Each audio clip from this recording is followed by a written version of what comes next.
የዮሐንስ ወንጌል ምዕራፍ 1 በመጀመሪያ ቃል ነበረ፣ ቃልም በእግዚአብሔር ዘንድ ነበር፣ ቃልም እግዚአብሔር ነበረ።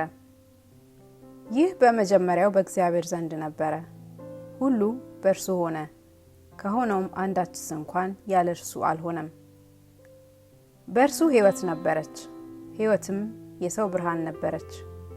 ብርሃንም በጨለማ ይበራል፣ ጨለማም አላሸነፈውም።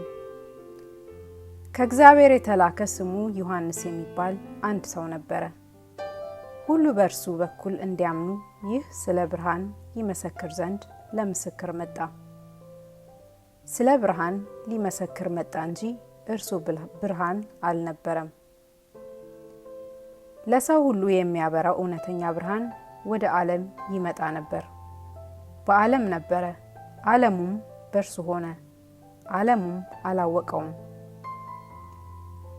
የእርሱ ወደ ሆነው መጣ፣ የገዛ ወገኖቹም አልተቀበሉትም። ለተቀበሉት ሁሉ ግን በስሙ ለሚያምኑት ለእርሱ የእግዚአብሔር ልጆች የሆኑ ዘንድ ስልጣንን ሰጣቸው። እነሱም ከእግዚአብሔር ተወለዱ እንጂ ከደም ወይም ከሥጋ ፈቃድ ወይም ከወንድ ፈቃድ አልተወለዱም። ቃልም ሥጋ ሆነ፣ ጸጋንና እውቀትንም ተመልቶ በእኛ አደረ። አንድ ልጅም ከአባቱ ዘንድ እንዳለው ክብር የሆነውን ክብሩን አየን።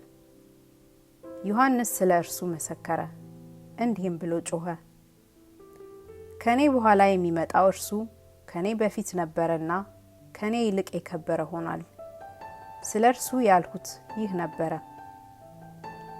እኛ ሁላችን ከሙላቱ ተቀበልን፣ በጸጋ ላይ ጸጋ ተሰጥቶናልና።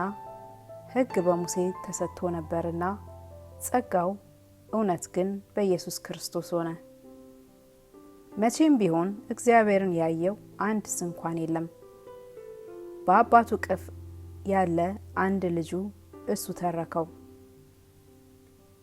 አይሁድም አንተ ማን ነህ ብለው ይጠይቁት ዘንድ ከኢየሩሳሌምም ካህናትና ሌዋውያን በላኩበት ጊዜ የዮሐንስ ምስክርነት ይህ ነው። መሰከረም፣ አልካደምም። እኔ ክርስቶስ አይደለሁም ብሎ መሰከረ። እንኪያስ ማን ነህ? ኤልያስ ነህን ብለው ጠየቁት። አይደለሁም አለ። ነቢዩ ነህን? አይደለሁም ብሎ መለሰ።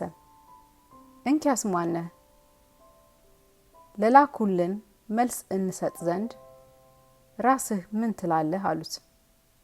እርሱም ነቢዩ ኢሳይያስ እንዳለ የጌታን መንገድ አቅኑ ብሎ በምድረ በዳ የሚጮህ ሰው ድምፅ እኔ ነኝ አለ። የተላኩትም ከፈሪሳውያን ነበሩና እንኪያስ አንተ ክርስቶስ ወይም ኤልያስ ወይም ነቢዩ ካይደለህ ስለምን ታጠምቃለህ ብለው ጠየቁት። ዮሐንስ መልሶ እኔ በውሃ አጠምቃለሁ፣ ዳሩ ግን እናንተ የማታውቁት በመካከላችሁ ቆሟል። እኔ የጫማውን ጠፈር ልፈታ የማይገባኝ ከኔ በኋላ የሚመጣው ከኔ ይልቅ የሚከብር ይህ ነው አላቸው። ይህ ነገር ዮሐንስን ያጠምቅ በነበረው በዮርዳኖስ ማዶ በቢታንያ በቤተ ራባ ሆነ። በነገው ዮሐንስ ኢየሱስን ወደ እርሱ ሲመጣ አይቶ እንዲህ አለ፣ እነሆ የዓለምን ኃጢአት የሚያስወግድ የእግዚአብሔር በግ። አንድ ሰው ከኔ በኋላ ይመጣል፣ ከኔም በፊት ነበርና ከኔ ይልቅ የከበረ ሆኗል ብዬ ስለ እርሱ ያልሁት ይህ ነው። እኔም አላውቀውም ነበር፣ ዳሩ ግን ለእስራኤል ይገለጥ ዘንድ ስለዚህ በውሃ እያጠመኩ እኔ መጣሁ። ዮሐንስም እንዲህ ብሎ መሰከረ፣ መንፈስ ከሰማይ እንደ ርግብ ሆኖ ሲወርድ አየሁ፣ በእርሱ ላይም ኖረ። እኔም አላውቀውም ነበር፣ ዳሩ ግን በውሃ አጠምቅ ዘንድ የላከኝ እርሱ መንፈስ ሲወርድበትና ሲኖርበት የታየው በመንፈስ ቅዱስ የሚያጠምቅ እርሱ ነው አለኝ። እኔም አይቻለሁ፣ እርሱም የእግዚአብሔር ልጅ እንደሆነ መስክሬአለሁ። በነገው ደግሞ ዮሐንስ ከደቀ መዛሙርቱም 2 ቆመው ነበር። ኢየሱስም ሲሄድ ተመልክቶ እነሆ የእግዚአብሔር በግ አለ። ሁለቱም ደቀ መዛሙርት ሲናገር ሰምተው ኢየሱስን ተከተሉት። ኢየሱስም ዘወር ብሎ ሲከተሉትም አይቶ ምን ትፈልጋላችሁ አላቸው። እነርሱም ረቢ ወዴት ትኖራለህ አሉት። ትርጓሜው መምህር ሆይ ማለት ነው። መታችሁ እዩ አላቸው። መጥተው የሚኖርበትን አዩ። በዚያም ቀን በእርሱ ዘንድ ዋሉ። 10 ሰዓት ያህል ነበረ። ከዮሐንስ ዘንድ ሰምተው ከተከተሉት ከሁለቱ አንዱ የስምዖን ጴጥሮስ ወንድም እንድርያስ ነበረ። እርሱ አስቀድሞ የራሱን ወንድም ስምዖንን አገኘውና መሲህን አግኝተናል አለው። ትርጓሜውም ክርስቶስ ማለት ነው።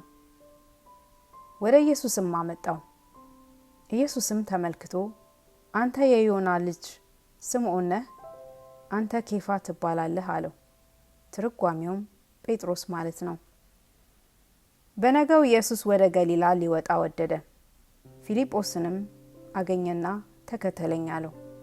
ፊልጶስም ከእንድርያስና ከጴጥሮስ ከተማዋ ከቤተ ሳይዳ ነበረ።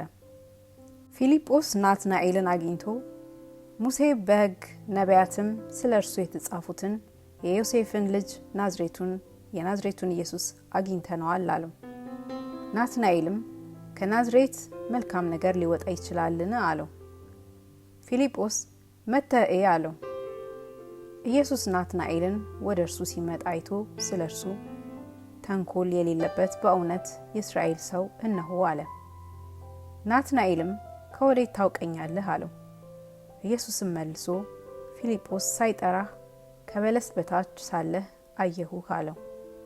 ናትናኤልም መልሶ መምህር ሆይ አንተ የእግዚአብሔር ልጅ ነህ፣ አንተ የእስራኤል ንጉሥ ነህ አለው። ኢየሱስም መልሶ ከበለስ በታች አየሁህ ስላልሁህ አመንህን? ከዚህ የሚበልጥ ነገር ታያለህ አለው። እውነት እውነት እላችኋለሁ ሰማይ ሲከፈት የእግዚአብሔርን መላእክት በሰው ልጅ ላይ ሲወጡና ሲወርዱ ታያላችሁ አለው።